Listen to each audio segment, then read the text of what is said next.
Bonjour à tous.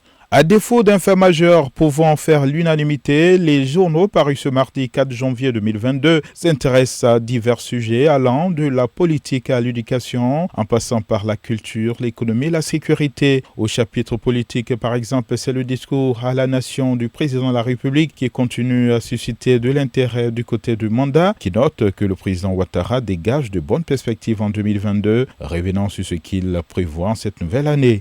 Le matin se focalise sur les infrastructures socio-économiques comme le 4e et le 5e pont, la côtière, l'autoroute du Nord jusqu'à Boaké et souligne qu'un investissement massif a été promis par le président Ouattara qui passe ainsi à la vitesse supérieure en 2022. 8 échangeurs sont prévus à Abidjan et les capitales régionales seront reliées au bitume, rappelle ce que le président Ouattara a dit dans son discours. C'est sur la base de ce qui a été fait et ce qui est prévu que le patriote a cette inspiration titre Alassane Ouattara, l'honneur de bâtir. Comment il a marqué le territoire national de son empreinte tente de démontrer le journal qui s'appuie sur l'analyse d'un politologue. Sur le plan sécuritaire, l'avenir pense que le président Ouattara engage une nouvelle arme pour contrer le terrorisme. Le journal dévoile à ce propos les moyens et la stratégie mise en œuvre par le gouvernement. Le Bélier, qui décortique lui aussi ce discours à la nation du président ivoirien, estime que celui-ci renouvelle ses éternelles promesses. Pour le journal, les Ivoiriens vivent la galère tandis que le chef de l'État ne fait que s'intéresser aux chiffres.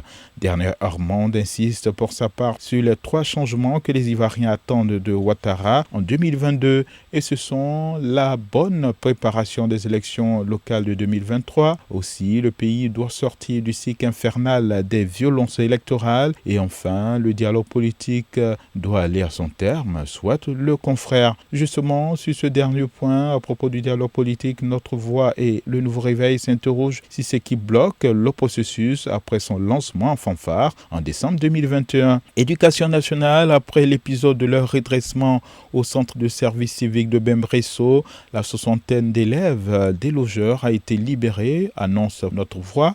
Ces 70 élèves sont donc autorisés à reprendre les cours, nous apprend le rassemblement qui rapporte cependant cette mise en garde de Mamadou Touré, le ministre de la Promotion de la Jeunesse. Après leur libération, s'ils commettent des actes, ils risquent d'aller en prison. Fin de citation. Le mandat à propos de ces 70 élèves s'intéresse à la nouvelle mission qui leur a été confiée et explique comment ils seront suivis. Culture, certains journaux se font l'écho d'une polémique née après le concert avorté à Abobo de l'artiste Tiken Jah. Le Temps croit savoir les dessous de cette annulation et pointe la responsabilité du régime. Aujourd'hui, ironise en titrant Tiken Jah censuré par ses amis démocrates. Pour le Bélier, pour trouver une explication, il faudrait lorgner du côté des paroles de la nouvelle chanson de l'artiste, chanson qui dérangerait, selon le journal, le parti au pouvoir.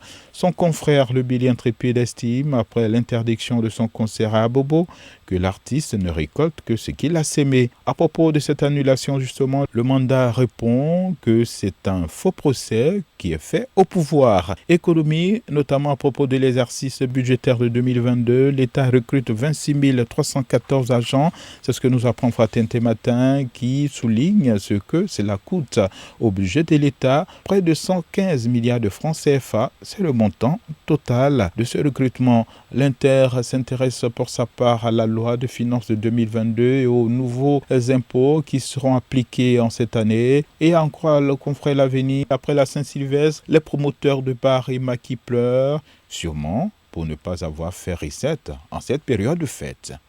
Merci et bonne journée à tous. Radio de la paix. Se parler, s'écouter, se comprendre.